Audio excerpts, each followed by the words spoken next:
लिया चौपाल रे, सब बड़ा बडेरा, सब बड़ा बडेरा वो जी, सब लोग लगाया वो जी, पादरिया ने समझा वो जी।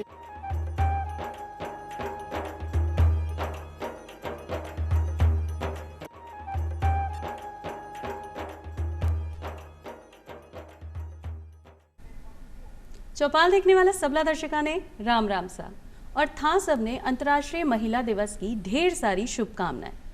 संयुक्त राष्ट्र ने 8 मार्च का दिन महिलावा ने समर्पित किया है।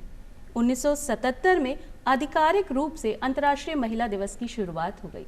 भाई महिलावा दिवस मनावा की काई जरूरत है, महिला को तो हर दिन ही है, लेकिन तय किए गए कि एक दिन आपा महिला ने दिल से सम्मान दे सका, बीके किए गए काम ने सम्मान दे सका। महिला पूरा दिन भर काम करे है, आपनो घर परिवार संभाला है, अपना टाबरा ने संभाला है और बीके साथ साथ आज की महिला घर के साथ साथ बाहर को काम भी संभाले है। तो भाई महिलावां तो हमेशा से ही अग्रणी रही हैं और महिला सशक्तिकरण की अगर बात की जाए तो अपना देवी देवताओं में भी एक बात सुनिश्चित है कि जितना भी प्रबंधन का काम है सब महिलावां ने दे रखे हैं। अगर आप शिक्षा की बात करें तो सरस्वती माँ ने काम दे रखे है, अगर भोजन की बात करें तो अन्नपूर्णा माँ ने काम दे रखे है और अगर धन की बात करें तो माता लक्ष्मी इनमें अग्रणी है। तो भाई महिलावां किया पीछे रह सके हैं जब अपना संस्कार ही इया तरह का है। जी हाँ, आज की खास सी चौपाल लेकर आया है और चौपाल में चर्चा करवा के लिए मैं आमंत्रित किया है डॉक्टर रजनी खंडेलवाल जी ने, जो कि सहायक आचार्य हैं राजनीतिक विज्ञान और इन्होंने पीएचडी भी कर रखी है महिला विकास एवं मनोविज्ञान में। रजनी जी था को बहुत बहुत स्वागत है। नमस्कार। बी के साथ ही मैं आमंत्रित किया है स्टेट रिसोर्स ट्रेनर राजीविका से वर्षा गहलोत जी ने। वर्षा जी था को भी बहुत बहुत स्वागत। नमस्ते। जी हाँ, और थान दोना ने भी अंतर्राष्ट्रीय महिला दिवस की ढेर सारी शुभकामनाएं। आपको जी हाँ, कि आज के आज चर्चा कर रहे हैं महिला दिवस के ऊपर कि महिला ने सशक्त होबा की जरूरत है। तो सबसे पहले सवाल आपसे करना चाहूँ रजनी जी, आपका मायना में महिला सशक्तिकरण ने आप क्या परिभाषित कर सका? हम सभी जानते हैं 8 मार्च को अंतर्राष्ट्रीय महिला सशक्तिकरण दिवस मनाया जाता है। इसकी अभी इस साल की जो मुख्य थीम है वो है हम एक दिशा में नए कदम उठा सकें, तेज़ी से बदलाव ला सकें। तो तेज़ी से बदलाव तभी आ सकता है जब हम बातों की बजाय हम कोई ठोस कदम उठा सकें, क्योंकि बातों से कुछ नहीं होता, उसके लिए कदम उठाए जाने चाहिए। इसी तरीके से अगर महिला सशक्तिकरण की मैं आपको परिभाषा दूं तो उसमें 3 शब्दों का हम लोग प्रयोग करते हैं। पहला आत्मविश्वास, दूसरा आत्मनिर्भर और तीसरा अधिकारों के प्रति सजग होना। बिल्कुल, महिलाएं जब तक आत्मविश्वासी नहीं होंगी, आत्मनिर्भर नहीं होंगी और अपने अधिकारों के प्रति सजग नहीं होंगी तो हम महिला विकास की या महिला सशक्तिकरण की बात नहीं कर सकते हैं। दूसरा, महिलाओं को ये पता होना चाहिए कि हम कैसे निर्णय लें, यानी कि निर्णय लेने की क्षमता महिला को सबसे आगे लेके जाती है। उसका स्वाभिमान, उसका आत्मविश्वास, उसकी आत्मरक्षा उस निर्णय लेने की क्षमता से ही प्रभावित होती है। शिक्षा के प्रति वो जागरूक हो। एक जो महिला सशक्तिकरण है, जो महिला है वो जब शिक्षा के प्रति जागरूक होगी, अपने निर्णय खुद ले पाएगी, स्वावलंबी बनेगी, मन में उसके आत्मविश्वास होगा, किसी भी चीज़ को या किसी भी बात को वो डर कर नहीं करेगी बल्कि अपने पूरे आत्मविश्वास के साथ अपने जीवन में अग्रसर होगी। किसी भी क्षेत्र में हो, राजनीतिक क्षेत्र में हो, आर्थिक क्षेत्र में हो, सामाजिक क्षेत्र में हो, किसी भी क्षेत्र में, खेल कूद के क्षेत्र में महिलाएं आज पीछे नहीं हैं। महिलाओं का एक विशेष स्थान हो गया है हमारे समाज में, हमारे सरकार में, किसी भी क्षेत्र में महिलाएं सबसे आगे जा रही हैं। तो महिला को सशक्त करने के लिए 3 चीज़ें बहुत ज़रूरी है: आत्मविश्वास, आत्मनिर्भर और अधिकारों के प्रति सजग रहना। बिल्कुल। तो जब महिला आत्मविश्वासी हो जाएगी और अपने अधिकारों के प्रति सजग हो जाएगी तो महिला को सशक्तिकरण तो खुद ब खुद ही हो जाएगा। जैसे कि ई बार की थीम ने बताया कि महिला ने समान अधिकार मिलना चाहिए, समानता को भी अधिकार मिलना चाहिए और बिना सशक्तिकरण की भी आवश्यकता है। तो किया जिससे कि अगर आप ग्रामीण क्षेत्र की बात कर रहे हैं और वर्षा जी थे राजीविका से आया हो, तो राजीविका किया ग्रामीण क्षेत्र में महिलावां ने सशक्त होने के लिए प्रोत्साहित कर रहे हो या सहयोग कर रहे हो? सबसे पहले तो शुरुआत ही राजीविका ने की, इसका है सशक्त नारी गरीबी उन्मूलन। तो महिलाओं को सशक्त बनाने पे ही इसकी थीम रखी गई थी। तो शुरुआत छोटी छोटी बचत से की गई थी। छोटी छोटी बचत से फिर महिलाओं ने ऋण लिया अपने उद्यम के लिए, उद्योग के लिए, अपने को आर्थिक रूप से मजबूत करने के लिए। आर्थिक स्वतंत्रता क्या होती है और आर्थिक रूप में आगे बढ़कर महिलाएं सक्षम कैसे हो पाती है, ये राजीविका ने महिलाओं को बताया। कुछ समय पहले तक जब महिलाएं किसी भी छोटी छोटी चीज़ों के लिए दूसरों पे मोहताज थी, आज राजीविका के द्वारा ही महिलाएं आर्थिक रूप से सक्षम बनी हैं और आगे बढ़ी है। उस लोन का उपयोग, ऋण का उपयोग वो अपने छोटे से लघु उद्योग से स्टार्ट करके, शुरू करके आज बड़े बड़े उद्योग तक उन्होंने अपनी पहचान बनाई है। और यही उद्योग गाँवों में क्या था कि रोज़गार के लिए महिलाएं बाहर निकलती थी या उनको उतना अवसर नहीं मिल पाता था, तो आज घर बैठे ही महिलाओं को गाँवों में छोटे छोटे रोज़गार मिल गए, उनके अवसर मिल गए। अब जब बाहर पहचान बनाने की बात आई तो उनको एक लोकल मार्केट भी मिला है। अभी राजीविका ने एक नई पहल की है, राज सखी मेला। तो राज्य में सभी अलग अलग जिलों में राज सखी मेला के नाम से मेले लगाए जा रहे हैं ओकेजन पे। तो इससे क्या हो रहा है कि महिलाओं को अपने उद्योग की, अपने हुनर की और खुद की एक पहचान मिल पा रही है। उस पहचान के थ्रू एक नई देखो आप उतने इतने क्षेत्र में आगे बढ़ रही है। उनका कहाँ से शुरुआत हुआ, उन्होंने कैसे इस उद्योग की शुरुआत की, उनको यहाँ जानकारी कहाँ से मिली, किस तरह से आगे बढ़ पाई, और आज वो कुछ छोटे से गांव से निकल के बड़े बड़े राज्यों तक आगे निकल गई है। तो राजीविका ने तो बहुत ही ज़्यादा सहयोग किया है महिलाओं को आर्थिक रूप से सक्षम बनाने में। और उदाहरण आप देख ही रहे हैं कि वर्षा जी पहले का ही और अब का ही है। महिला सशक्तिकरण की एक खुद ब खुद परिभाषा है। आज 2 महिला अपना कार्यक्रम में बैठी हैं और तीसरी महिला इंटरव्यू ले रही है, तो महिला सशक्तिकरण की तो बात आज बने ही है। जी हाँ, कि महिला सशक्तिकरण की आप बार बार बात कर रहा, तो बीने आगे बढ़ावा के लिए 3 पहलू सामने आवे हैं: शिक्षा, आर्थिक स्वतंत्रता और समानता, यानी सामाजिक स्वीकार्यता। तो इनमें सबसे ज़्यादा महत्वपूर्ण कौन सा तत्व हो सके है? अपनी जगह तीनों ही तत्व बहुत महत्वपूर्ण है, लेकिन सबसे पहला जो इसमें तत्व आता है वो आता है शिक्षा। शिक्षा से व्यक्ति का सर्वांगीण विकास होता है, ये हम सबको पता है। लेकिन महिला को सशक्त करने के लिए शिक्षा अपनी महत्वपूर्ण भूमिका निभाती है। जैसे कि अधिकारों के प्रति सजग होना। स्वतंत्रता प्राप्ति के बाद भारतीय संविधान में अनुच्छेद 14, 15 और 16 में भी महिलाओं के समानता की बात की गई है कि भेदभाव के प्रति सुरक्षा हो, ठीक है, सार्वजनिक जो उसका हित है उसमें वो अपने पहलू, अपना पक्ष खुद रख सके। ये हमारे भारतीय संविधान ने एक महिला को दिए हैं। लेकिन वो अपने अधिकारों की ओर सजग तभी हो पाएगी जब वो शिक्षित होगी। अगर बिना शिक्षा के अगर वो अपने अधिकारों के प्रति सजग हो तो वो उसको पता ही नहीं चलेगा उसका अधिकार कौन कौन सा है और वो किस तरीके से अपने अधिकारों को उपयोग में ले सके। तो इसके लिए सबसे पहले शिक्षा का होना ज़रूरी है। दूसरा, जब हम शिक्षित होते हैं तो हमारा जो व्यवहार होता है वो बहुत सकारात्मक होता है, उसमें नकारात्मक चीज़ें बहुत कम प्रवेश कर पाती हैं। तो शिक्षा के होने से व्यक्ति सकारात्मक भी होता है, अपने विचारों को दूसरों के माध्यम से या खुद भी अपने माध्यम से वो रख पाता है, क्योंकि एक आत्मविश्वास बढ़ता है शिक्षा के माध्यम से हमारा। हम आत्मनिर्भर बनते हैं, अपनी चीज़ें खुद कर पाते हैं, अपने परिवार को, अपने कार्यस्थल को, दोनों का समावेश हम बहुत अच्छे से कर पाते हैं। तो शिक्षा का तो बहुत महत्वपूर्ण योगदान है। जी हाँ, कि थे बताया कि अभी आपने कार्य ने और परिवार में जो एक प्रबंधन है, मैनेजमेंट वाली बात है, वो अपन आसानी से कर पावा। लेकिन महिलाओं के साथ देखियो जावे कि भाई आप अगर घर के बाहर जा रही हो तो घर को भी काम आपने समेट कर जाना है, अपना परिवार की भी देखभाल आपने करी है। अगर कोई बीमार भी हो गया है तो आप ही की जिम्मेदारी है कि आप भी ने भी देखो और आपने बाहर जाकर काम भी करो। तो घर और परिवार में सामंजस्य किया बना सका, बहुत कौन सी चुनौती आपके सामने आ सके है? कहते हैं ना कि महिला अगर स्वतंत्र होना या आज़ादी के विचार पर अगर पहला कदम रखती है तो उसकी सबसे पहले लड़ाई अपने परिवार से ही होती है। तो ये मैंने भी फेस किया है।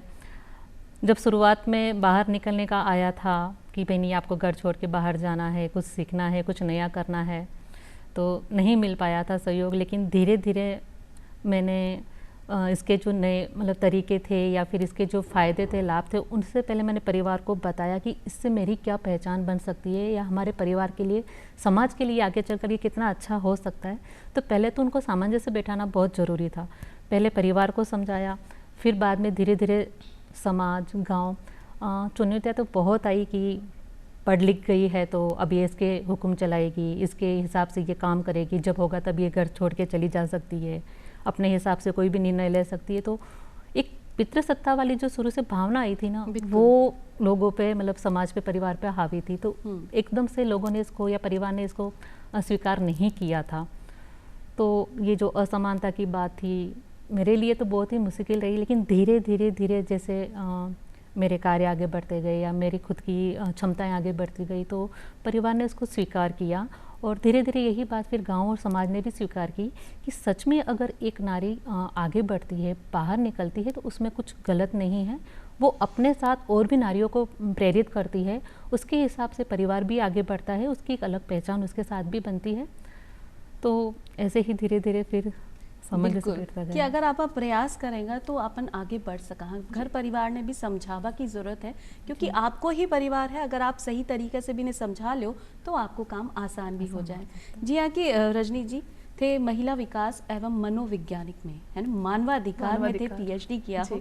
तो क्या आपा जो महिलावा के सामने इतनी बड़ी बड़ी चुनौतियाँ आ सके हैं, आवे हैं, बीने निपटारा करवा के लिए कोई एक ऐसो काम कि आप परिवार ही समझ ले कि भाई अपनी महिला अगर बाहर जा रही है तो बीने मानसिक रूप से भी सहयोग करे। आप पारिश्रमिक रूप में तो नहीं कि घर परिवार में काम आपा सब कर सका, लेकिन मानसिक सपोर्ट जो आपने चाहिए वो एक परिवार से मिले तो कई स्थिति में बदलाव आ सके। सबसे पहले तो अपनी सोच को ही बदलना होगा, क्योंकि जब तक सोच नहीं बदलेगी कुछ भी बदलाव नहीं आ सकता।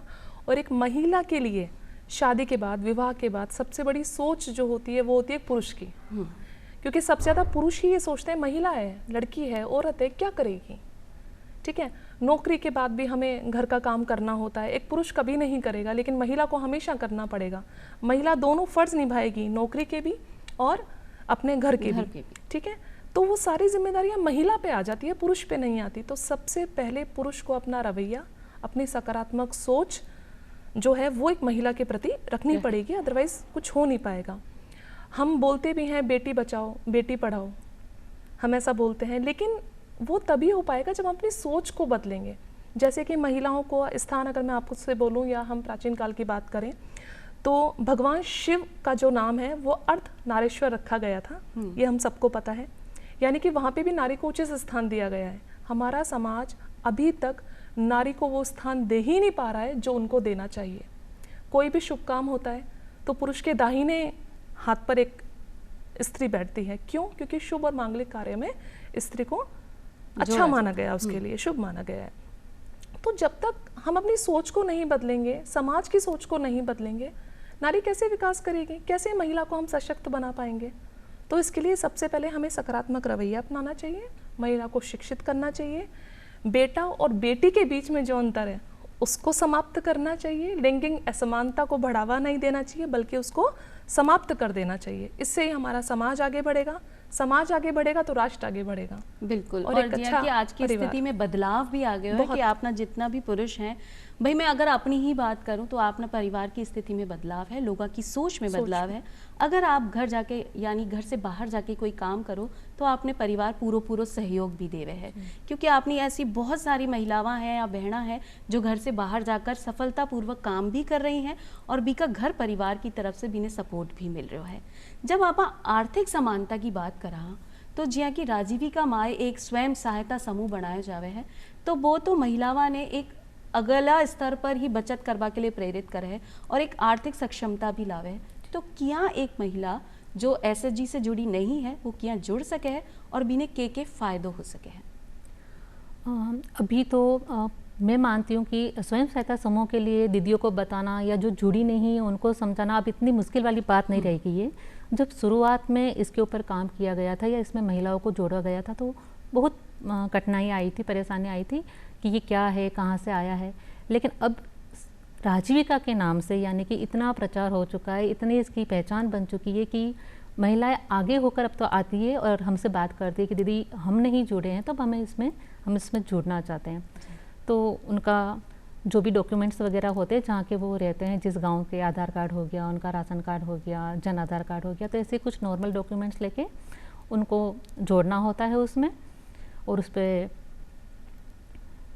जो काम कर रहे हैं कि राजीविका में जुड़कर उनको क्या क्या फ़ायदे हुए हैं जी, तो मैंने जैसे आर्थिक रूप से क्या सक्षम हो गई है महिलावां, तो इस पे हम जैसे हमने पहले भी बात की है कि आर्थिक रूप से जब वो पैसों के लिए जब दूसरों से मांगती थी, आज वो उनको नहीं मांगना पड़ता है। उनके जो छोटे छोटे सपने होते थे जिनको वो मन में ही मार दिया करती थी क्योंकि वो आर्थिक सक्षम नहीं थी, आर्थिक रूप से सक्षम नहीं थी, तो उनको हर चीज़ के लिए मना कर दिया जाता था ऐसे। लेकिन अब जो वो आर्थिक रूप से सक्षम हुई है, राजीविका ने उनको इतना आगे बढ़ाया है, तब उनको खुद को सोचने का नज़रिया बदला है कि मैं खुद, अब मुझे किसी की मदद की ज़रूरत नहीं है, मैं खुद अब आगे कैसे बढ़ सकती हूँ। तो उसके लिए उनको सहयोग मिलता है परिवार के बाहर दीदियों से, क्योंकि समूह में क्या है, दीदियाँ 10 दीदियाँ 15 दीदियाँ मिलकर जो समूह बनता है, तो वो अपनी समस्याएं या अपनी कुछ भी बातें होती हैं उनसे साझा करती है, और वो दीदियाँ मिलकर उनको राय देती है कि इस कठिनाई या इस समस्या का ये समाधान हो सकता है। तो ऐसे ही जो भी छोटे छोटे उद्योग शुरू हुए, तो पहले महिला एकल भी शुरू करती थी, और अब यही समूह में भी उद्योग शुरू होने लगे हैं। अभी जैसे देखिए, आप राजसखी मेले में अगर कहीं भी किसी राज्य में जाएंगे तो आपको पता चलेगा कि बहुत सी दीदियों के समूह ने मिलकर अभी हर्बल गुलाल जैसे रंगों का उत्पादन किया है खुद से, और अभी इसी त्यौहार के उपलक्ष्य में ये बहुत बिकेगा और उसी पे काम कर रहे हैं और बिक भी रहा है।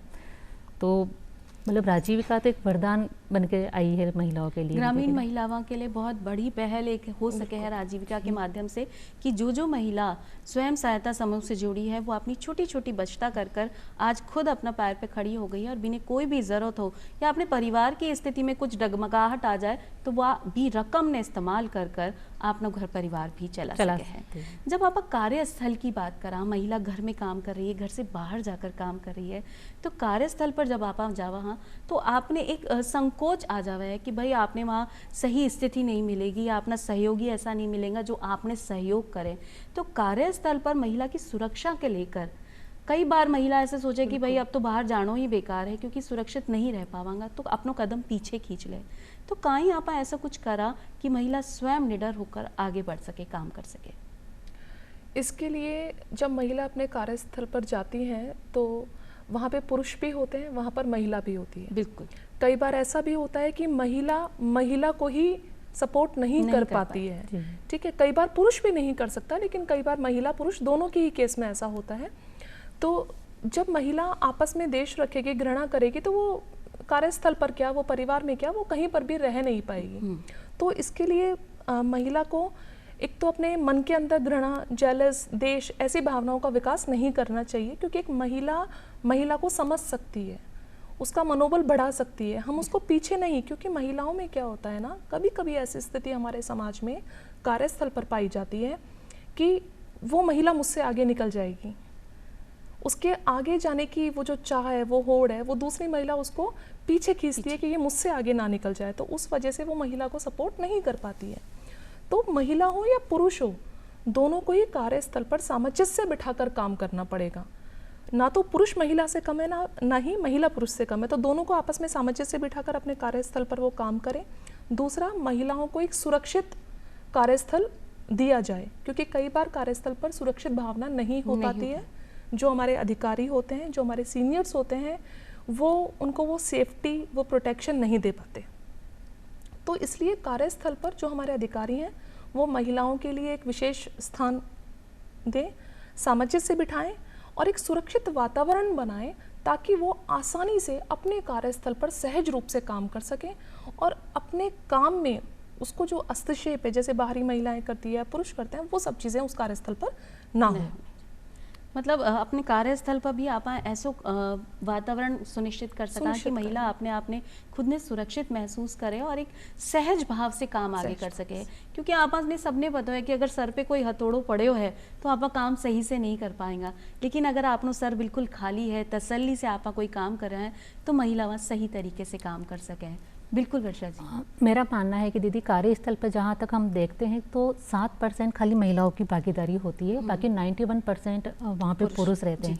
तो अपने आप में ही महिला वहाँ असहज महसूस करने लग जाती है, क्योंकि और वो कहते हैं सेक्सुअल हैरेसमेंट का होने का थोड़ी संभावना ज़्यादा रहती है। तो जहाँ तक हमेशा कार्यस्थल पर समानता की बात आई है, काम की बराबरी की बात आई है, तो वो भी दर्जा शायद महिलाओं को नहीं मिल पाया है। अभी भी हम इन आंकड़ों में अगर देखे जाएँ तो हमें बहुत भेदभाव नज़र आएंगे और या आते रहे हैं।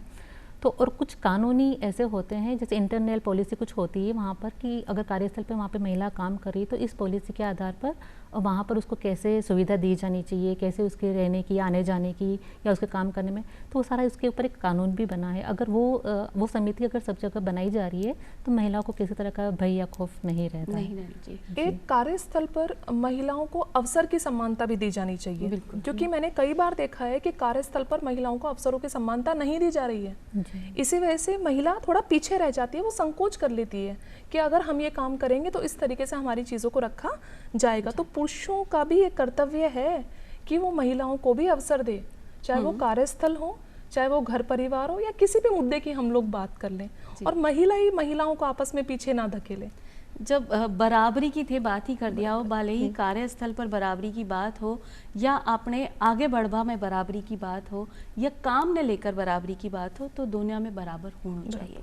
यानी पुरुष और जो महिला है वो एक ही तराजू का दो पहलू हो सके हैं, यानी एक ही गाड़ी का दो पहिया हो सके हैं। अगर साथ में चढ़ेगा तो गाड़ी डगमगाएगी नहीं, सही तरीका से चलेगी, और अगर एक भी ऊपर नीचे हो गया, अनबैलेंस हो गया, तो भाई गाड़ी पटरी से उतर भी सके।